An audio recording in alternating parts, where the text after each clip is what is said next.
If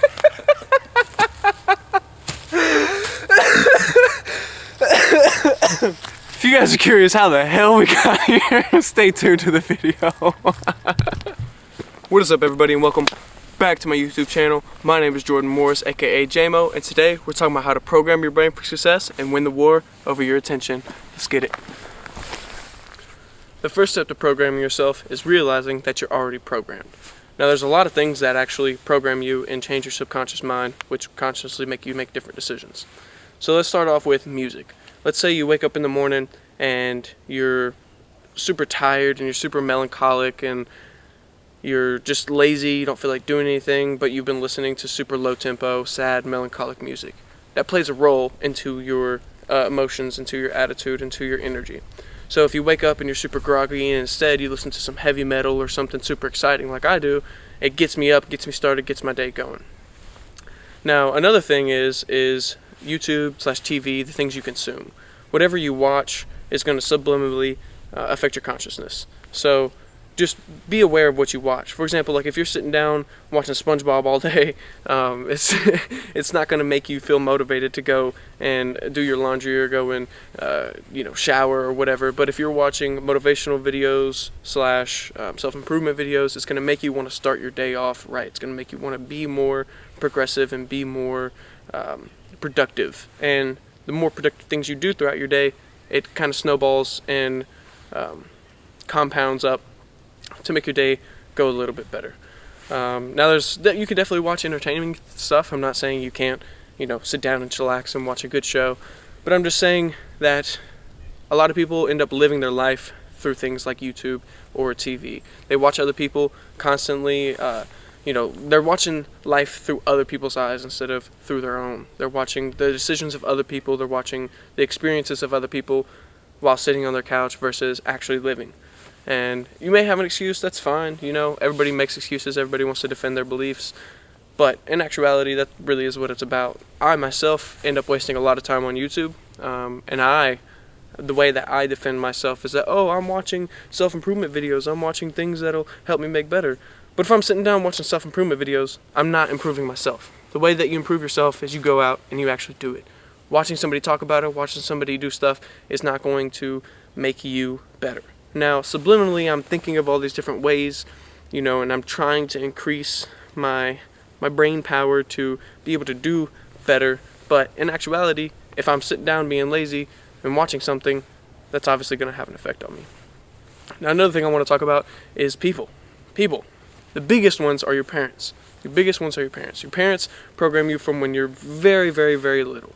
Let's say you knocked over a cup off the table and you get an ass whooping for it. You know not to knock the cup off the table or you're going to get an ass whooping, because knocking the cup off the table is a bad thing. Now, let's say you had a good basketball game and your parents cheered you on and took you out to go get ice cream. You now know that if you do good in basketball and you win the basketball game, then you get a reward, you get a prize. And all of that stuff programs you. And the beliefs of them are also put onto you. You're not going to learn something as a kid that doesn't come from your parents or your teachers. Now, that's another thing. Teachers play a huge role in programming you. There's definitely the huge rebellious side to teenage boys and just boys in general. We don't really want to sit still in class. We have a lot of energy. We want to talk. We want to run around. It's really hard for boys to sit and just consume and just listen to their teachers. But either way, whatever your teachers say does influence you in your life. Now, one of the biggest ones is news. Whatever news media you decide to consume is heavily going to affect you. If you're watching a biased, and all these are also biased, like your parents are biased, your teachers are biased, everyone is biased, nobody can help being biased, it's just a part of us. But let's say you're watching, we're just going to say blue is CNN and red is Fox. So if you're watching the blue news and the blue news is telling you, red did bad, red are bad, blue is good, hate this, hate that, love this, and then you're going to automatically be more biased towards that. Instead of, if one of the biggest things that I've realized, and we're going to get into this more later, but is the biases. Now, there actually is a bias chart, which I might put up here if I can figure out how to put photos and videos into the video. But there are bias charts that show you which side something leans And the best thing to do is to find something that is unbiased, but a lot of times the unbiased ones aren't funded, so they're a lot less quality and they're a lot less entertaining. Another thing about news is that now it's 24 hours, so they're constantly feeding just pointless information to try to get their agenda across. But news is a huge thing that programs you to think a certain way. Like I said, we're going to get more into this later, but I definitely have to brush over news because it is one of the biggest ones on this list, other than people. Another thing is your job. Let's say you work for a fracking company. Like your job is to do fracking. I don't even remember what the hell fracking is. I think it's for oil, but some people say that it causes earthquakes and it's bad for the earth. But if you're a fracker, you obviously aren't going to think that it's bad for the earth or going to be against it. You're not going to vote against fracking when you are a fracker. Another thing is too, at your job, the people at your job, they obviously play a huge role in your life, because you'll always get feedback from people whether you want it or not, and that is going to shape your decision making. They say that the 5 closest friends, I could tell who you are by looking at your 5 closest friends. So you want to choose people very, very, very, very, very carefully. And I've learned this throughout my life too, and I'm still learning. And I figured out that people are one of the most important things in your life, so you have to pick them very cautiously and very carefully. If you have some really good people around, you're going to be successful. Like, let's say I'm sitting around in a room of a bunch of broke people. It's going to be very hard for me to get rich. But if I'm sitting in a room with a bunch of rich people and they're constantly talking about ways to make money and different lessons and different things that they learned, it's going to increase my odds of getting rich, for example. Let's think. People, job, environment. Environment is huge. Environment is huge. I can't express how huge environment is. I don't even know what to say about environment. I mean, it's kind of a no-brainer. Wherever you live, you're going to be shaped by the views of your society, what you can do, what you're capable of, what is there to do around you. For example, I'd say a big thing with our environment here in Tennessee, where I live, is that first off, we're predominantly Republican. There's not a lot to do here, so you have to find other ways of entertainment. And a lot of people end up going to drugs, which drugs is another thing that definitely does program you. So a lot of people go more towards sex and drugs versus, going to the bowling alley or going hang out with friends at the skating rink or some other different options. We just don't have those here. So I'm here in the woods right now, and I wouldn't be in the woods if I lived in a big city. You know what I'm saying? Unless they had a park for me to go to. But I love the woods so much because that's really all we have here to do. So I'm programmed to be more inclined to love the woods. Another thing we can talk about is books. Obviously, books. I don't really have any good examples of books, but they definitely do program you in a certain way. If you're reading a book about... I'm not even going to try to give examples. I definitely know some books, but I can't think of any good examples to talk about how they program you. But you're going to want to, let's say I read a book about spirituality, and then I'm going to read another book about spirituality, and then it's going to compound into me thinking a certain way versus, let's say I read the Bible. The Bible's a huge book. You know what I'm saying? It's one of the most important books in the world, or one of the most well-known books in the world. It's going to make you think a certain way. You're reading the words from God, and it's going to shape your brain on how you think. It's going to make you think twice about sinning. It's going to make you think twice about, doing something against God's will, and therefore it does program you and shape you to think and act a certain way. One of the biggest ones, and it's one of the ones that people don't like to talk about a lot, is porn. Porn definitely programs you, and it's one of the biggest problems with young men and young boys my age, older and younger. It's a huge problem for men in general, is porn. Porn makes you think differently about women. It makes you act differently around women. Let's say I've never talked to a girl in my life, and I've been inside of my room touching myself, watching porn for years. So if I see a girl, I'm not thinking, hey, that's a beautiful girl, she has a great personality, maybe I should go up and talk to her. The first thing I'm thinking about is I'm sexualizing.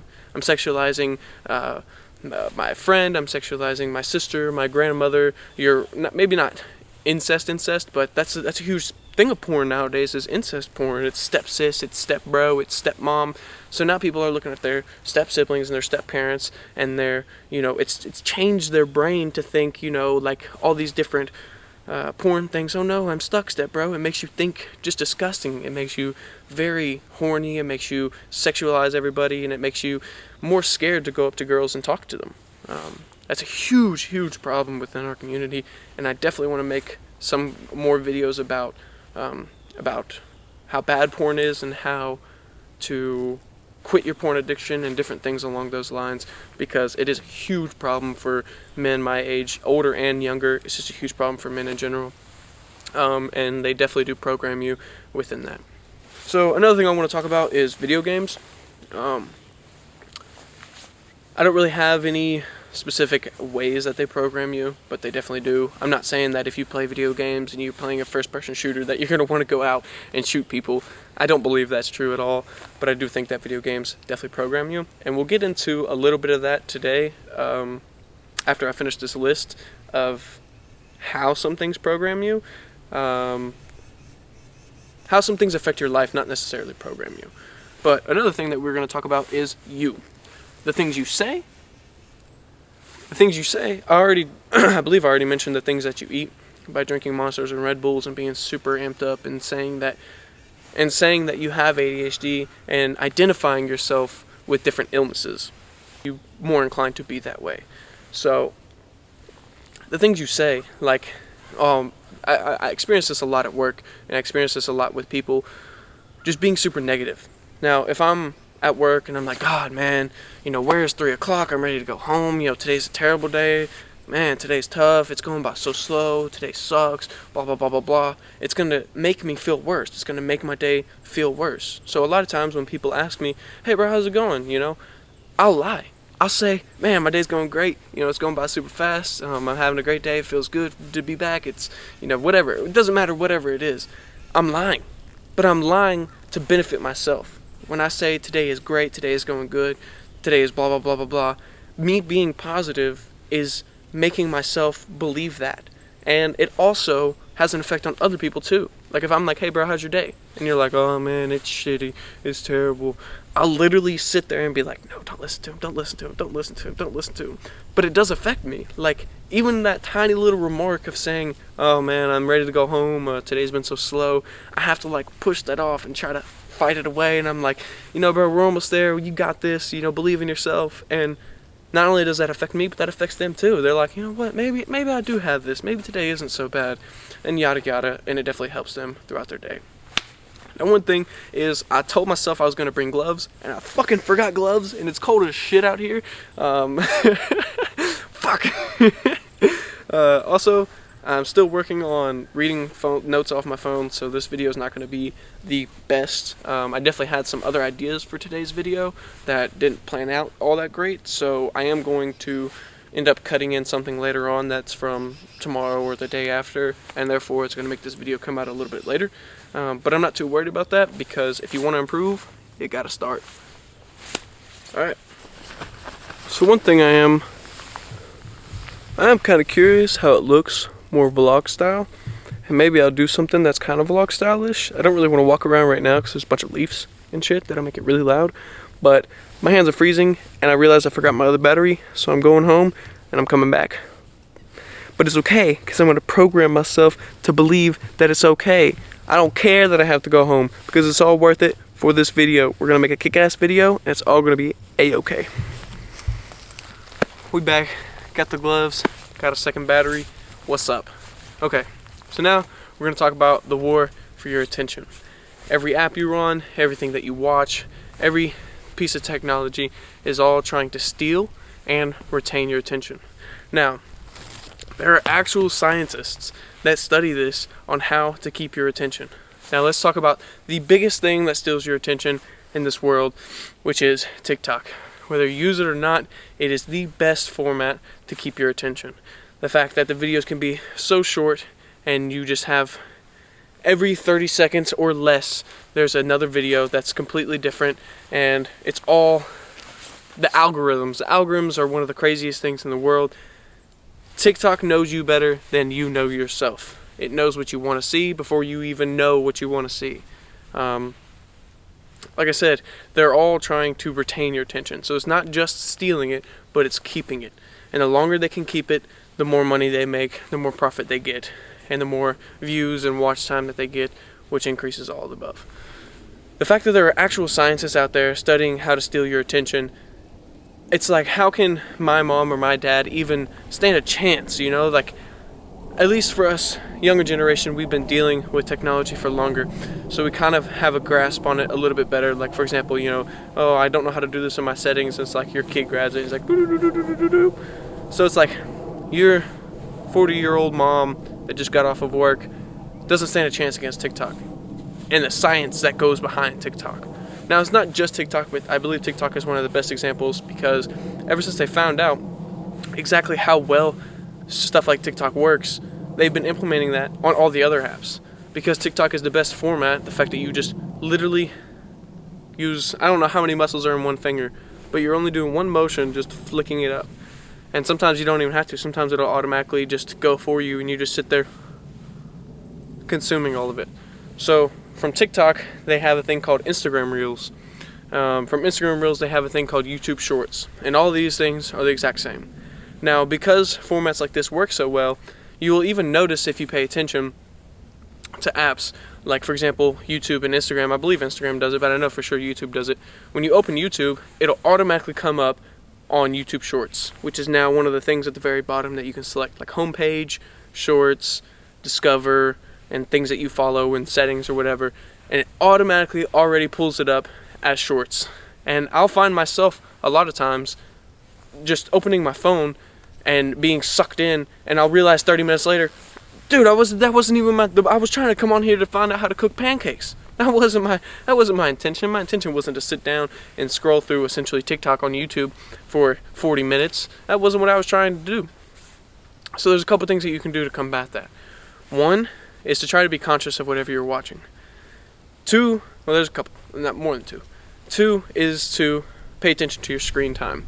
Now, I don't know on other, it's really windy and I hope that doesn't affect this video, but I don't know how on other phones other than Apple phones, how screen time works. But on Apple, at least, you can go to your settings and you can go to screen time, and it'll show you exactly how much time you spent on your phone during the day, and it'll average it throughout the week and where you spent all your time at. Now, it's wild to me, and I believe I talked about this in my first video, is just how much time we spend.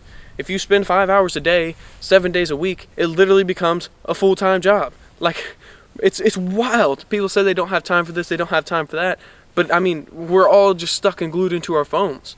And the thing is it's not even just our phones. You have your phone, you have your TV, you have your laptop, you have all these different things that are all trying to steal your attention at once. Nevertheless, the actual world, you know, like, you have to devote so much time to doing certain things like going to work, cleaning your kitchen, cooking your food, that we don't have time to spend in all these apps and watching all these TVs and different things. So if you look at your phone, you're like, oh, 30 minutes today, that's not so bad. But you were on your laptop for 3 hours and you were on your TV for 4 hours. The fact that things like Netflix automatically go to the next episode.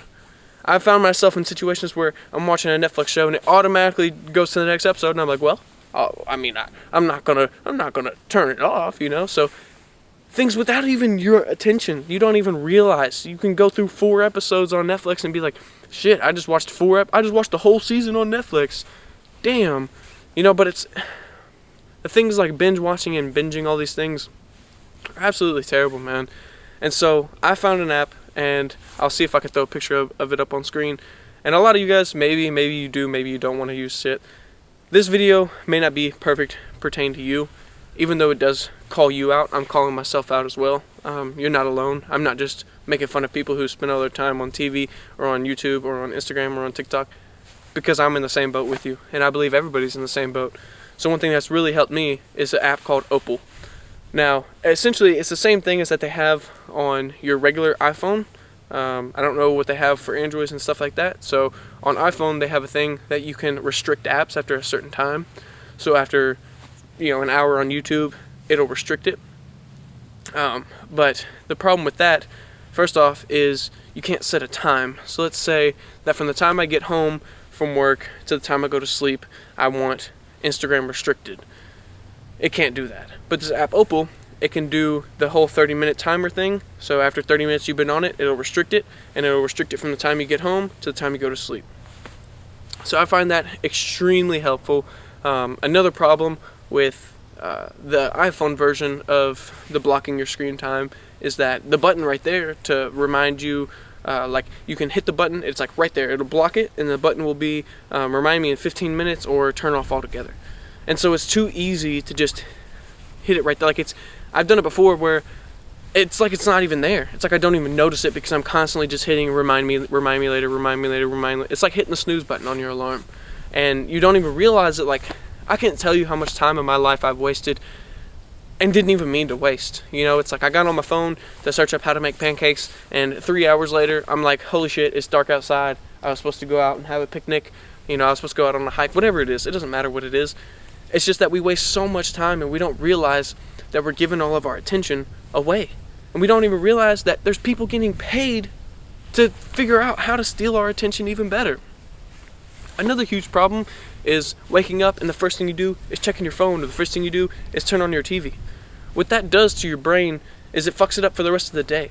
If I get on my phone and I immediately start watching YouTube, what it does is I've literally only moved a finger. I can't say I haven't left a finger, but that's the only thing I've done. I'm still laying in bed, I roll over, I grab my phone, I open it, I hit the first thing recommended to me by the YouTube algorithm, and I start watching.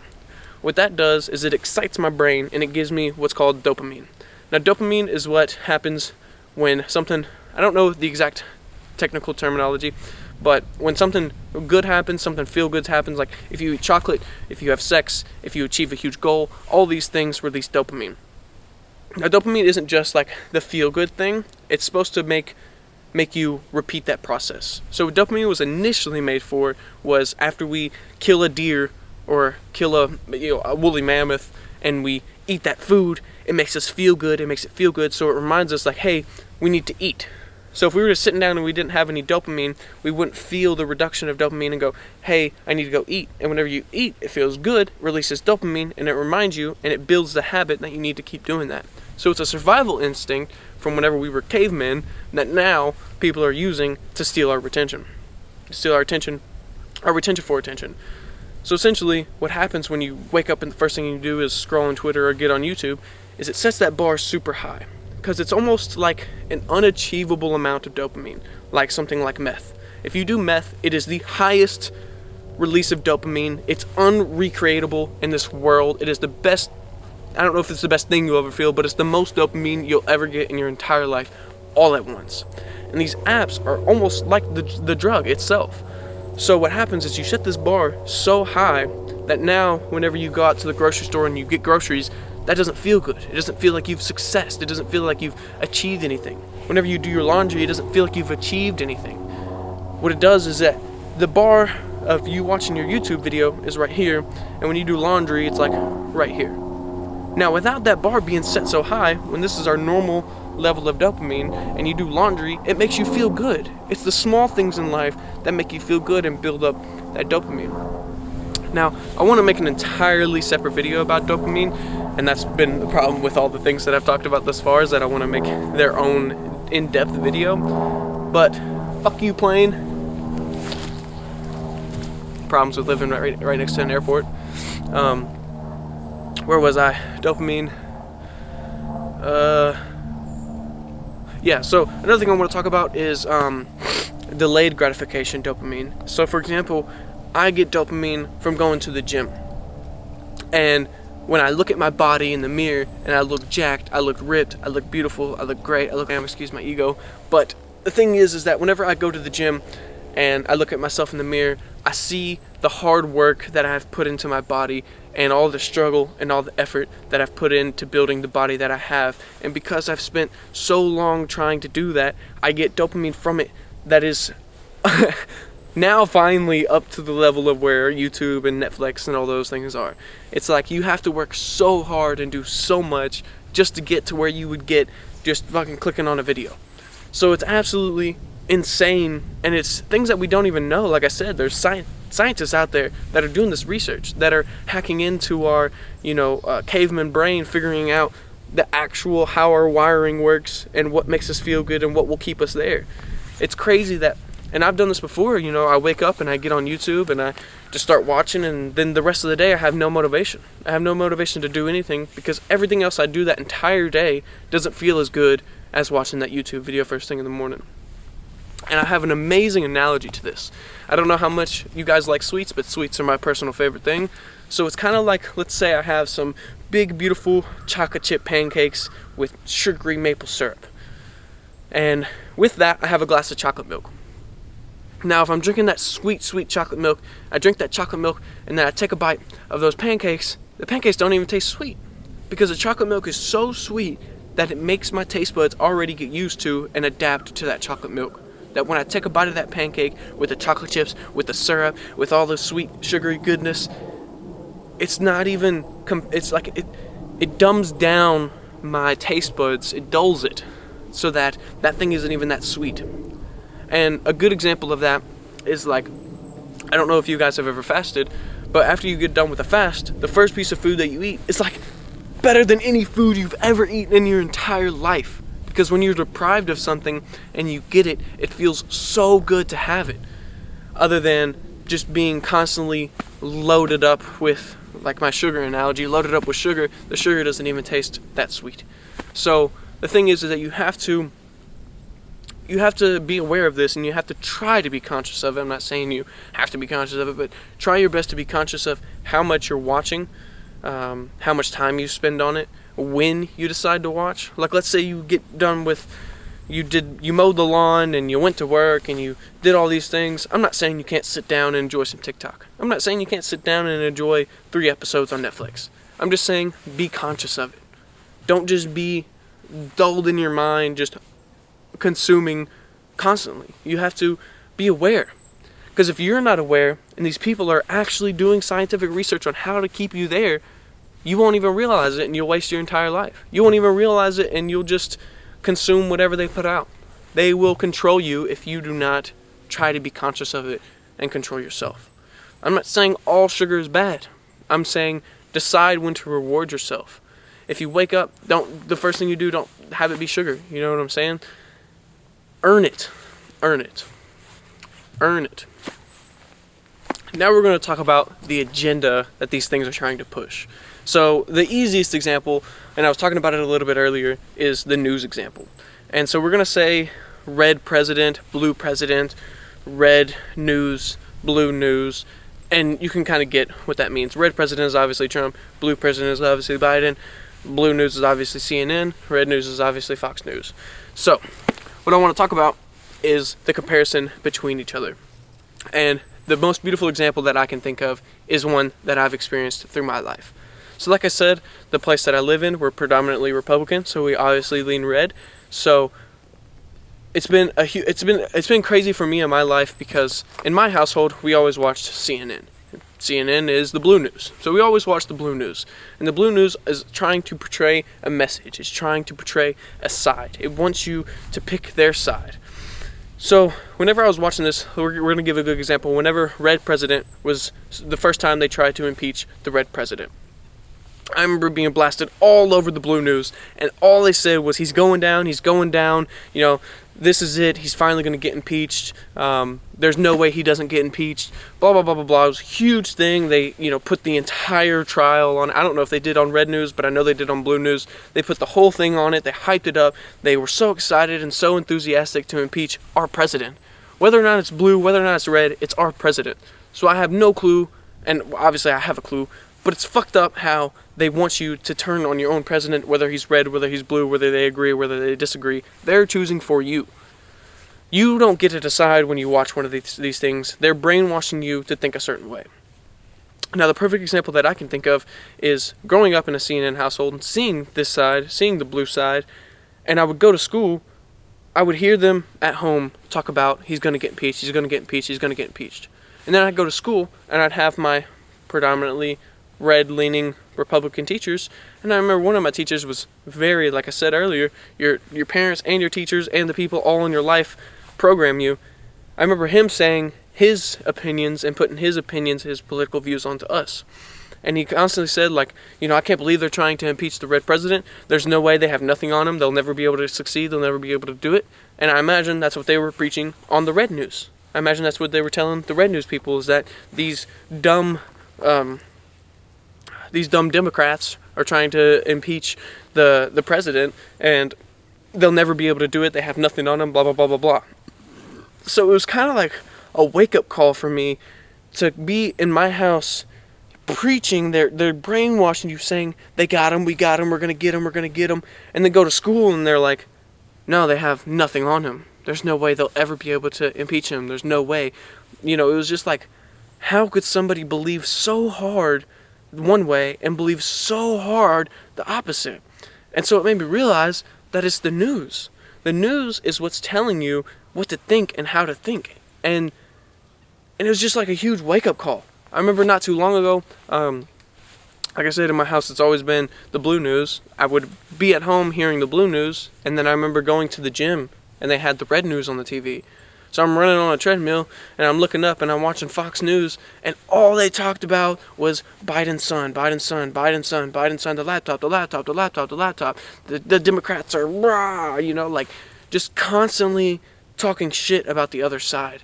And so what that does is that it makes you not only believe in one thing, but it also makes you never want to hear the other side. If this side constantly says, fuck the other side, that side is this and that side is that, and they're bad and blah, blah, blah, blah, blah, you're never going to want to hear their perspective. You're never going to want to hear their argument. Because what happens is, and I'm going to talk about this a little bit later in my own example, I'm not just calling people out for watching CNN or watching Fox News. I have my own example, even though I'm not super political. I have a good example of my side of, listening to only one side. But the thing is that they make you believe in a narrative. And when you believe in something, you start to identify with it. And so when you start to identify with it, it becomes a part of you. And to hear the other side preach the exact opposite thing, it not only goes against your beliefs, but it goes against your identity.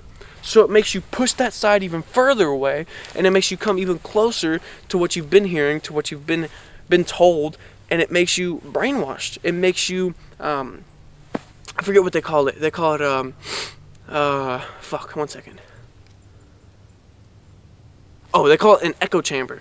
So you never want to hear this side, so all you do is listen to blue news. You only follow blue people, you only follow Democratic people on Twitter. You only watch Democratic things on YouTube. You only watched libertarian. I don't know if that's even a negative connotated word or not, but you watch more liberal sides of Netflix. For example, Euphoria was hugely liberal, and I'm not saying that as a bad thing, but I'm saying that as the truth. The way that they I'm not even gonna. I don't want to get into the views. We're not gonna do that. I don't want to spread you guys apart and make you hate me because of it. What I'm saying is that it ends up becoming an echo chamber. So you get so sucked into the beliefs and the narratives of one side that when you hear anything that contrasts that not only goes against your beliefs but your identity. So it hurts. It makes you push it away. You never want to hear the other side.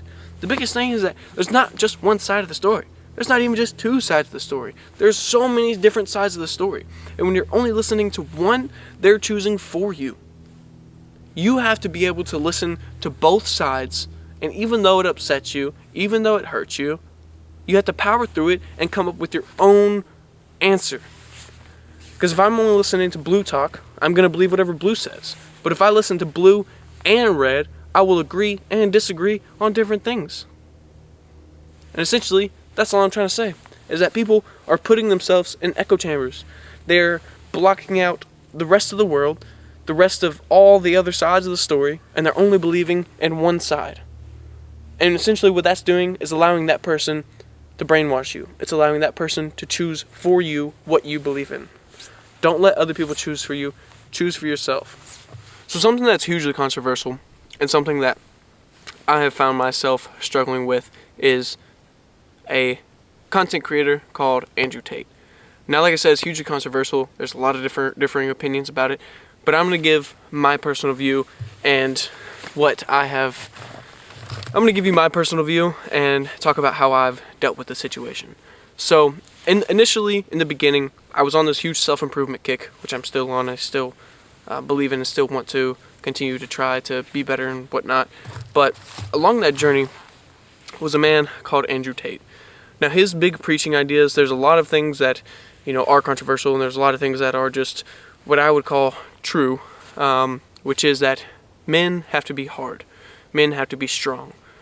It's not up to us to choose whether we're strong or not. We have to be strong for others. We have to protect our family. We have to provide for our family. We have to do different things. And I really loved that aspect. I love somebody telling me that I need to harden up. I need to quit being so soft. I need to quit being a little bitch.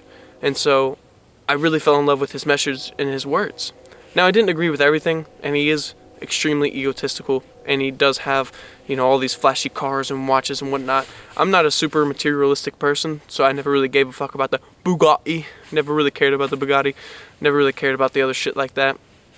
But I do love the idea that men have to be hard, and we have to not necessarily, belong in our gender roles, but the male and female polarity is a real thing.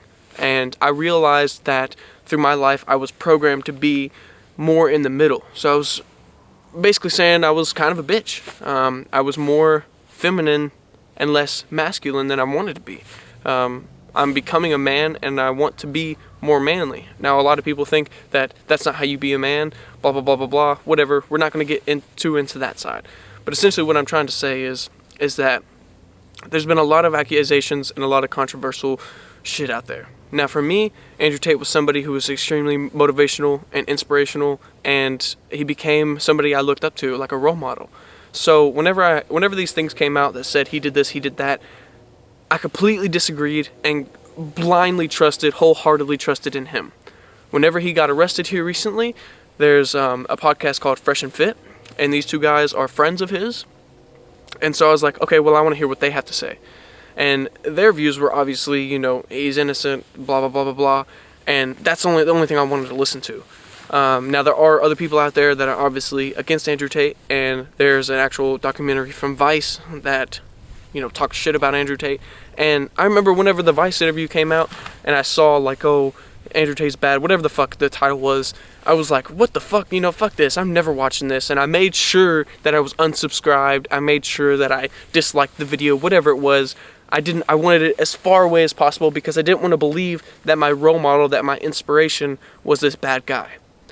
Now, that's the biggest problem, because I'm just like everybody else in this scenario. I'm just like the people who watch the red news, or the people who watch the blue news, or the people who believe wholeheartedly and don't want to listen to the other side. Regardless of whether regardless of whether he's right, regardless of whether they're right, regardless right or wrong, it doesn't fucking matter. The thing is that I was keeping myself in an echo chamber. I was saying, he's right, I trust him, he's innocent, I'm not going to listen to what anybody else says. The only people I'm going to listen to is him and the people who support him and are friends of him. Now, I'm not saying that he's wrong. But what I'm saying is that I wasn't making that judgment for myself. I was allowing these other people to control my judgment. What I needed to do, and what I did, even though it hurt my soul, was to listen to the opposite side.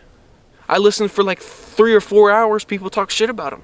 I listened to them nitpick all the problems about him, nitpick all the things that were bad about him. I watched the Vice interview, which I know it was also incredibly biased, and I know that they used different things in it that weren't, perfectly true or shouldn't have put in there.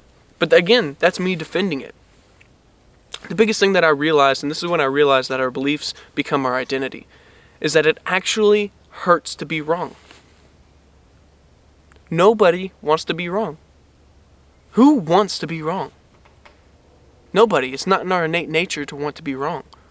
So when I was listening to these videos, I want to make sure there's no fucking shit about to kill me. When I was listening to these videos, and when I was listening to people talk bad about him, it literally hurt. Every word they said, I wanted to defend. Because it's not just him. It's not Andrew Tate being wrong or being these things he's accused of. It was me believing that he was this perfect, good role model. It was me wanting to be right. Every word that they said, every bad thing that they said, it hurt me, and I wanted to defend him. Not because of him, but because I believed in him. Because I didn't want to be wrong. Because I didn't want to think that I'm following this role model who is secretly a bad guy, who is a manipulator, who is all these other things. But the thing is that what I'm trying to say is that I put myself through an uncomfortable situation. Because I don't want to only hear good things about Andrew Tate. I want to hear the good and the bad and make my own decision. I was blindly trusting. And the thing is, the biggest thing that I'm trying to get across here is that nothing Nothing in this entire world is 100% good or 100% bad. Every single thing in this world is a mixture of both. That's why blue news and red news, whichever one you pick, there's pros and there's cons. To both of them, to everything. To literally every single thing in this world, there are pros and there are cons. And when you're only hearing the pros, you don't want to hear about the cons. When you're only hearing the cons, you don't want to hear about the pros of the other side, whichever side you're on. You need to listen to both sides and make your judgment. So that's the biggest problem with having a red party and a blue party. Let's say I'm Republican, but I don't like that they have, I'm not going to get into that argument. Let's say I'm Democratic, but I don't like the fact that Democrats are anti-gun. They're anti-AR-15. And let's say I'm really pro-gun and I love guns and I really want guns to be legal. Then it becomes a dilemma. Let's say I love their drug policy, I love all these different things. I don't want to get too in depth to the specifics, and I'm not super political myself, but I know what I love and I know what I want. I want a mixture of both. I want certain aspects of this side and I want certain aspects of this side. But what they do is they make you choose one side or the other, and they feed that information into you whichever side you pick. What you have to realize is that there's good and there's bad in everything. Everything. Everything somebody says, there's something to gain from. And let's say, for example, okay, let's say I'm telling you how to be a man or how to get rich. There's things that are good in there and there's things that are bad in there. If I'm telling you self-improvement stuff, I'm telling you good stuff. Whether it's true or not, let's say it's good. Okay, good. And let's say somebody comes up to me and they're like, hey, a good way to get rich is not investing. A good way to get rich is go rob a bank. But the next day, they go to jail.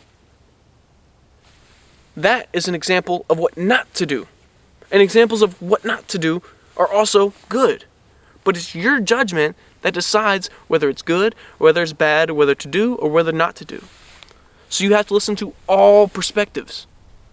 That's the cool thing about philosophy and philosophizing, is philosophers will go out and ask each individual person their side, what they think. And they will come up with their own conclusion based on the entire group of everybody. What I'm saying is don't get sucked into an echo chamber.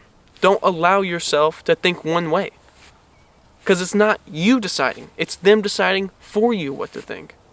You don't have a choice when you blindly trust and when you only listen to one side. Now, I'm not saying Andrew Tate is this bad guy. I'm not saying he is this good guy. I'm saying there are good things that he says, and there are bad things that he says. Regardless. With everybody. With me. There's good things that I say, and there's bad things that I say. You shouldn't watch this video and blindly trust me. Everything that I've said in this video, you shouldn't agree with. Everything that I've said in this video, you shouldn't disagree with. It should be up to your judgment to pick out the good things that I say and the bad things that I say. And we are all innately biased. We are all biased. And that is going to affect your judgment.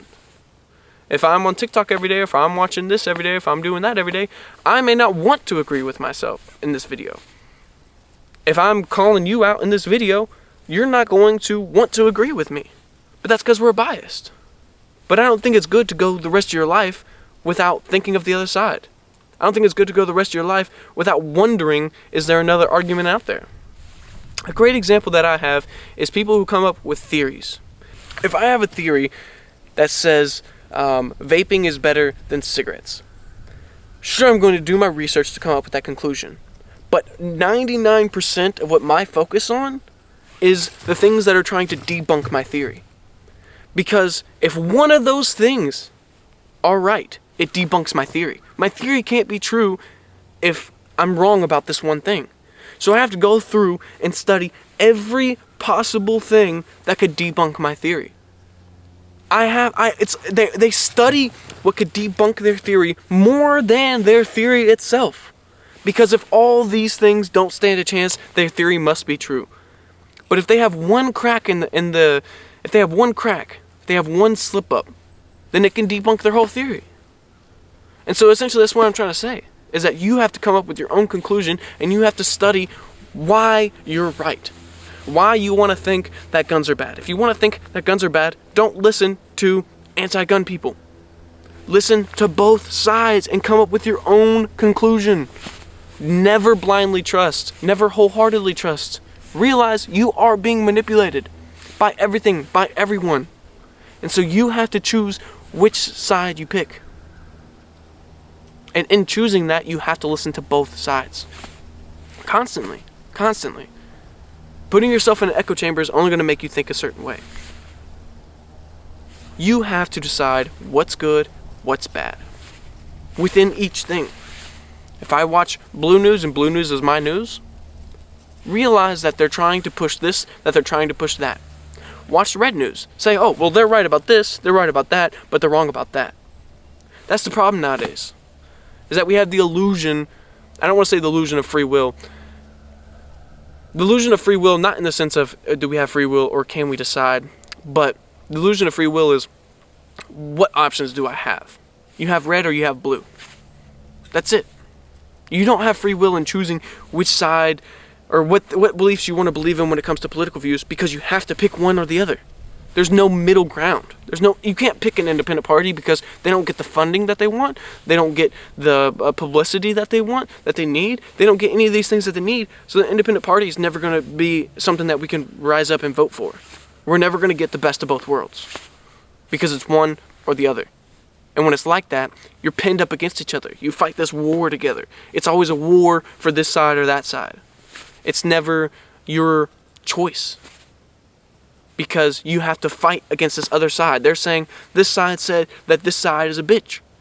And this side says, don't listen to that side. They're they're a bitch. And so it just comes this constant battle to where you never want to be in the middle. You never want to hear both sides because you're told that this side is good, this side is bad, this side is good, this side is bad. Choose for yourself. And the only way to choose for yourself is to listen to both sides. How to actually control your programming. The biggest thing is to replace bad habits with good habits. They say that neurons that fire together, wire together. So the things that, what I'm saying is that the snowboarding analogy would make a lot of sense. So you're going down a snowboarding hill. The first path that you have to carve out is extremely hard. But after that, it's super easy. And so to go down the path that has already been traveled on, where the snow's already cleared out, it's already been trampled, it's easier to go down that same path than it is to start a new path because the snow was not carved out. What I'm trying to say is with the snowboarding analogy is that when your first reaction is to think of something negatively, you're treading down that slope that the path has already been carved out on, that the snowboarder has already went down. But if you try to change when you realize you're being negative to try to be positive, it's going to be harder at first. But the more you do it, the easier it'll get, and the more you'll do it subconsciously. So whenever you have a negative thought, try to change it to a positive thought. And the more you keep trying to change it into a positive thought, it'll become easier and easier and easier until you don't even think about it. That's essentially what I did. I remember I'd feel shitty, and I'd be like, God, I'm super tired, and this is going to be a bad day at work. But I would lie to myself. I would correct myself. I would tell myself that no, it's going to be a great day. It's going to be a good day. I'm excited to be here. I'm happy to be here. I would think, I don't want to go to work. Well, at least I have a job. At least I can make money. At least the money that I make is a significant amount of money. At least the job that I'm going to isn't getting sulfur on a mountain with deadly gases and that, I'm going to die at 20 because of the shit that I'm inhaling. At least I'm not, doing all these. You're lucky. And you need to learn how to realize you're lucky. In every scenario. Let's say, I lost my foot. I still have my leg. I still have my other leg. I'm not paralyzed. I can still walk. Sure, I'll have to get, an artificial limb to walk, but at least I have that option. Even in the most shitty situations, you're always better off than other situations. Oh, well, I actually am paralyzed. You're not dead. Everything can be worse. Because everything can be worse, everything is better. And the more you try to change your negative habits with positive habits, with saying, I don't want to go to work today, changing that to, at least I have a job, at least I can make money, at least I can provide for my family, provide for myself. Just change your thoughts slowly, and it'll become easier and easier to carve that new path and to go down that more positive path. Positive thoughts, It's like positive thoughts promote positive thoughts, and negative thoughts promote negative thoughts. Once you start to force yourself to try to change the way you think, it'll become easier and easier, and you'll become happier and happier. Ooh, it's getting cold out here. I want to give a special shout out to everybody who watched my video, and especially the ones who commented on it. My mom, my friends, my dad, all of you guys, I really appreciate all of you. But I showed my coworker the video, and he pointed out something very concerning and very serious. I didn't think anybody would find out, but due to my jumping jacks in my last video, something I really importantly need to address. So my coworker pointed out that I look like a fairy in the woods, so I guess it's time to come clean. I actually am a fairy in the woods. But if you come up, I see you. And running around and prancing and scooting and skipping and running through.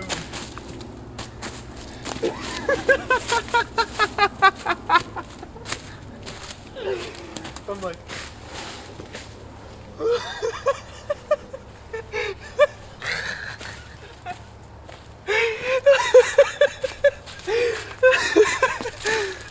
like, do one leg. Do a spin.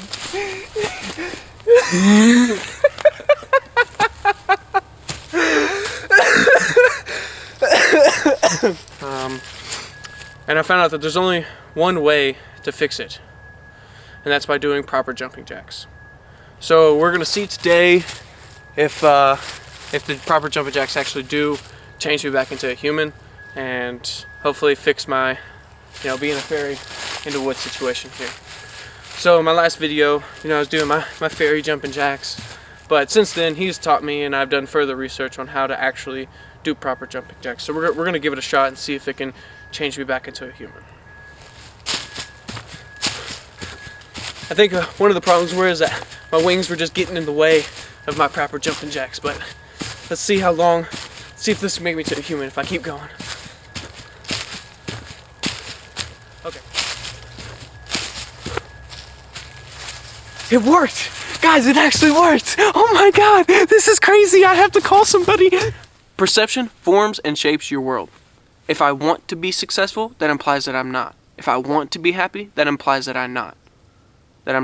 When I say that I am successful, I don't need any external gratification to feel successful in my life. I don't need any YouTube views to feel successful. The fact that I'm out here with the camera is enough for me. I believe that I am successful, therefore I will be. I believe that I am happy, therefore I will be. That's when I say when you identify yourself as depressed, it's not good for you.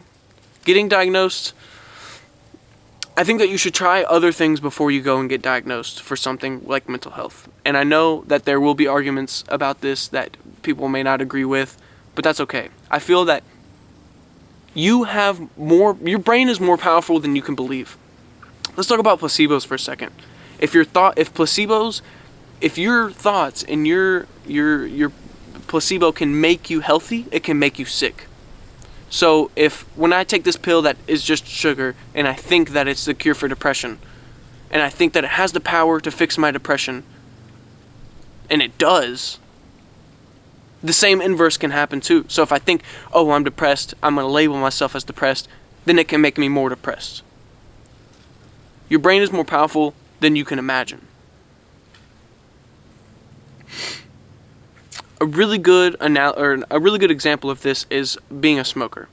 If you imply you want to quit smoking, you're implying that you are a smoker.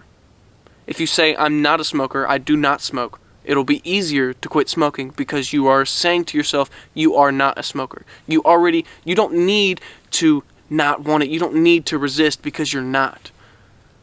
It's not saying that it is the cure-all, the magic cure-all, but I'm saying it will help. It'll help be easier in whatever you're trying to do.